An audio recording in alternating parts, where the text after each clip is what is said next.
Монте Карло арга гэдэг нь сансргүй төвөр ашиглаж тоон үр дүнд хүрдэг тооцооллын арга техник юм.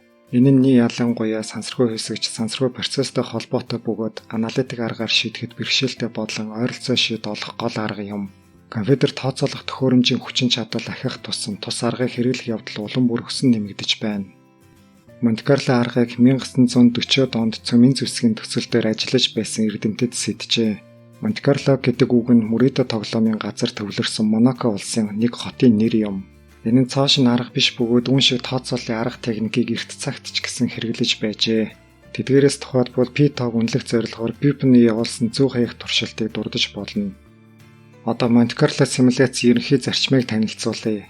Нэгдүгээрт боломжит түүрийн цар хүрээ буюу сансргүй хэсэгчийн их олонлогийг тодорхойлно.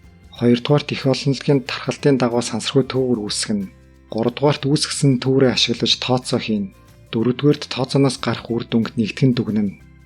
Симуляц Монте Карло арга болон Монте Карло симуляц зэрэг нэр томьёоны ялгааг хэлбэр жишээгээр тайлбарлая. Энд зоос орхих туршилтыг хэрхэн симуляцлахыг үзүүлэв. Симуляц гэж аливаа систем болон процессын үйл ажиллагааны хийсвэрлэлийг хэлдэг.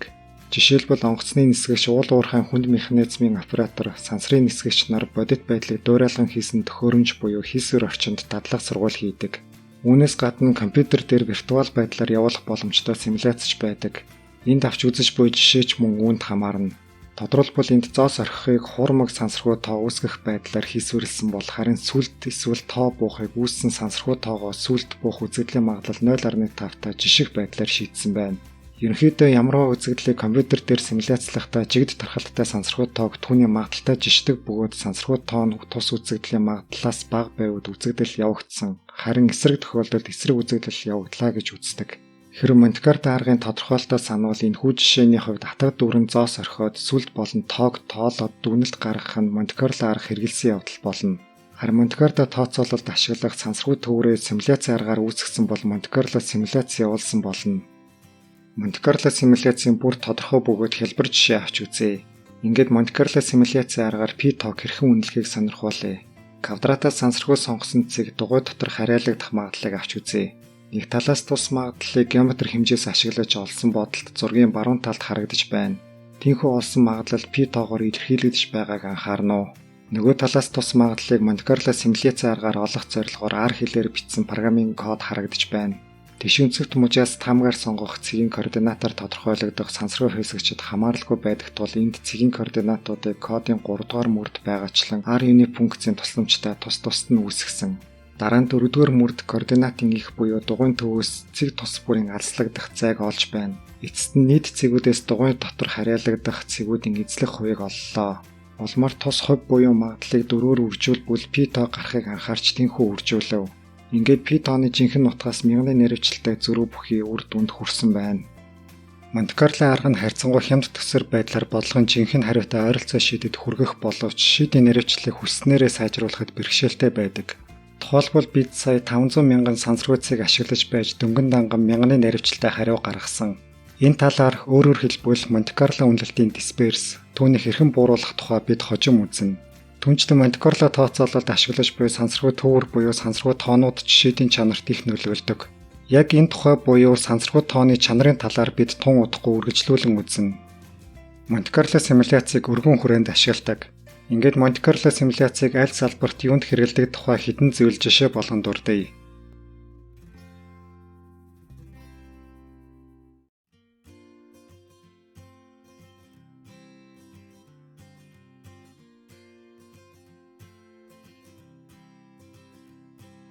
Одоо сансргүй тоо гаргаа авах тухай үзье. Эхлээд сансргүй тоо гаргаа авах аргуудтай товч танилцъя. Сансргүй тоо үүсгэх хамгийн энгийн арга бол зоос орхих, шоо орхих, хөзөр суулгах, хүрд эргүүлэх зэрэг гар аргууд юм. Сансргүй тоог бас тусгааланд зориулсан төхөөрөмжийн тусламжтай үүсгэж болдог. Харин компьютер дээр сансргүй тоо үүсгэхэд хуурмаг сансргүй тооны үүсгүүрүүдийг өргөн ашигладаг. Бид энэхүү сэдвээр ийм үүсгүүрийг гүнзгийрэлэн үзнэ. Тодорхой алгоритмын дагуу үүсэх боловч жинхэнэ сансргүй тооны статистик чанарыг хангадаг сансргүй тоог хуурмаг сансргүй тоог гэдэг. Хуурмаг сансргүй тоог дараах шалтгаануудын улмаас өргөн хэрэгдэж байна. Үүнд нэгдүгээрт пиццэг төхөөрөмж ашиглахаас илүү хямд төсөр байдаг. Хоёрдугаарт компьютерийн програм ашиглаж үүсгэх боломжтой. Гуравдугаарт өмнө үүссэн сансргүй тоог дахин гаргаж болдог. Ингээд хуурмаг сансаргуу тооны үүсгүүрийн гол төлөөлөл болох шугамн конкурент үүсгүүрийг авч үзье. Хуурмаг сансаргуу тооны шугамн конкурент үүсгүүр нь математикийн шугамн илэрхийллийн жишлэг байдлаар томьёологддог. Энд x-ийн тус үүсгүүрээр үүсэх сансаргуу тоон дарааллын ийдгээр гишүүн юм. Дээрх томьёогоор recurrent тоон дараалал тодорхойлогдохыг анхаарна уу? Recurrent дарааллын хувьд хамгийн ихний гишүүнийг нь зааж өгөх хэрэгтэй болдог. Тус үүсгүүрийн хувьд x0 нэхлэх утга болно. Одоо томьёонд буй бусад гишүүдийг танилцуулъя. M бол эрэг бүхэл тоо юм. A нэм тооноос бага эрэг бүхэл тоо байна. Харин C нь M тооноос бага сөрөг бус бүхэл тоо юм. Шугамн конкурент үүсгүүрээр сансаргуу тоо хэрхэн үүсгэхийг жишээгээр харуулъя. Тус үүсгүүрийг ашиглахын тулд эхлээд үүсгүүрийн параметрууд болох A, C, M тоонуудыг сонгох хэрэгтэй. Сонголт ямар байхаас үүсгүүрийн шинж чанар хамаарна. Энд A болон C тогтмолуудыг 3, харин M тогтмолыг 5 гэж авлаа. Улмаар үүсгүүрийн эхлэх утгыг x0 тэнцүү 3 гэж сонгосон үед дарааллын дараагийн гишүүн буюу сансаргуу тоо x1 хэрхэн олдохыг харууллаа. Шугамн конкурент үүсгүүр нь угтаа жишлэгээр тодорхойлогдох тул тус үүсгүүрээр үүсэх тоон дараалал үйлдэх нь гарцаагүй юм.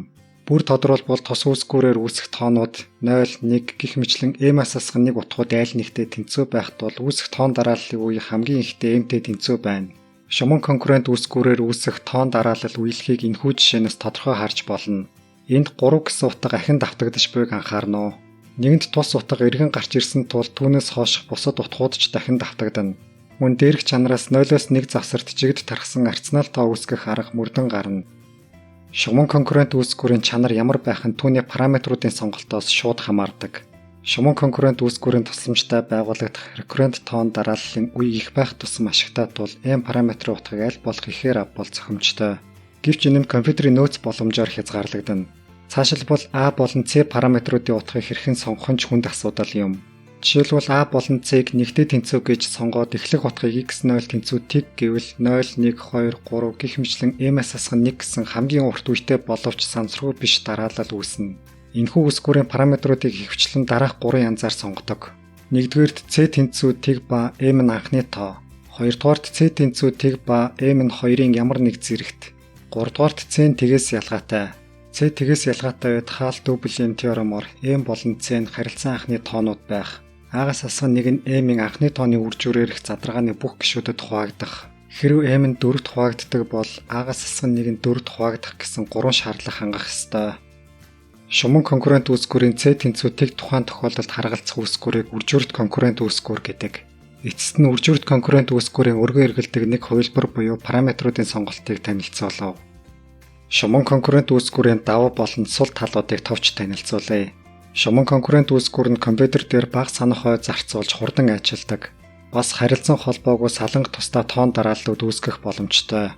Үүн шиг сансаргуу тоон дарааллын дэд ангиудын шинж чанарыг одоо үргэлжлүүлэн авч үзнэ. Харин криптограф томоохон Монте Карло симуляцид ашиглахад зохимжтой биш юм. Практикт Монте Карло симуляц ашигласан тоон туршилтыг зэрэгцээ тооцооллын горимд явуулах шаардлага гарах явдал бий. Зэрэгцээ тооцоолол явуулснаар тооцоололд зарцуулах цаг хугацааг олон дахин хэмнэдэг. Үүний тулд харилцан холбоогүй саланг тусдаа тоон дарааллууд үүсгэх хэрэгтэй болно. Тиймээс үүсэх сансаргуу тоонуудын дэд ангиудын шинж чанарыг авч үзье. Сансаргуу тоонуудын дэд ангиудыг үүсгэхдээ нэг үүсгүүрийг хар таамгаар авсан өөр утгаас эхлэн ажиллавал харалгын явдал болно.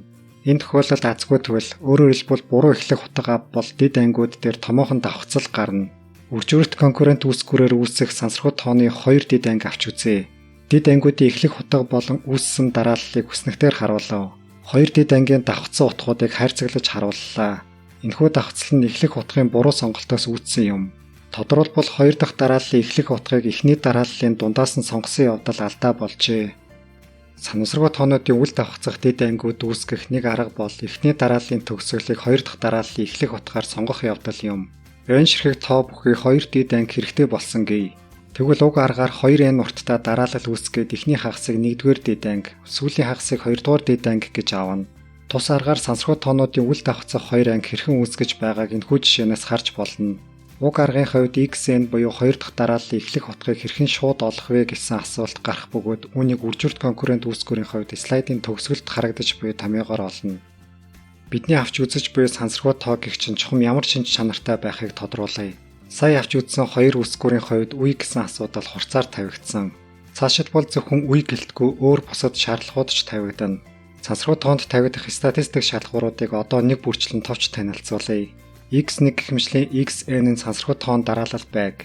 Тэгвэл энэ нь дараах чанарыг хангах ёстой. Нэгдүгээрт XE бүр нэг ижил тархалттай байх ёстой. Хоёрдугаарт XE ба XG бүр харилцан хамааралгүй байх ёстой. Гуравдугаарт үегүй эсвэл үе нь хангалттай их байх ёстой. Хуурмаг сансаргуу тоог компьютероор үүсгэх үед дарааллын үе нь гол бэрхшээл болдог. Сансаргуу тоонд тавигдах статистик шалгууруудыг хэрхэн шалгах талаар бид дараагийн сэдвээр үзнэ. Өмнө дурдсан үүсгүүрүүд ихэвчлэн жигд тархалттай сансаргуу тоо үүсгдэг. Тэгвэл жигдээс өөр тархалттай сансаргуу тоонууд хэрхэн гаргаж авах вэ гэсэн асуулт зайлшгүй тавигдана. Дурын тархалттай сансаргуу тоог жигд тархалттай сансаргуу тоог хоригож гаргаж авч болдог. Харин жигд тархалттай сансаргуу тоог сая үтсэн шугамн болон үржүрт конкурент үүсгүүрийн тусламжтай гарган авч болно. Ийхүү бусад тархалттай тоог гаргаа авахад ашигладаг тул жигд тархалттай сансаргуу тоог суурь сансаргуу тоо гэдэг. Статистикийн аливаа тархалтыг жигд тархалтын тусламжтай симуляцлж болдог тул жигд тархалттай сансаргуу тоог гаргаа авах нь бидний үндсэн асуудал юм. Ингээд жигд тархалттай сансаргуу тоог гаргаа авах хялбар аргууд танилцуулъя. Хамгийн энгийн арга бол сансаргуу тооны хүснэгт ашиглах явдал юм. Мөн сансаргуу тоо үүсгэж өгдөг үйлчилгээ ашиглаж болно. Бас компьютер янз бүрийн програм ашиглах боломжтой. Жишээлбэл Excel болон LibreOffice зэрэг програмын Rand болон Rand Between зэрэг функцүүдийг дурдж болох юм. Түүнчлэн програмчлалын хэлүүдэд сансаргуу тоо үүсгэхэд зориулсан функц байдаг. Програмчлалын хэлүүдээс тухайлан C++, Python болон R хэл дэх жигд тархалттай сансаргуу тоо үүсгэх функц улмаар үүсгүүрийн эхлэх утга бэхлэх байдлыг хүснэгтэлж үзүүллээ. Эцэст нь жигд тархалттай сансаргуу тоо үүсгэж хэвлэх програм C++, Python, R хэлээр бичих байдлыг харуулж байна.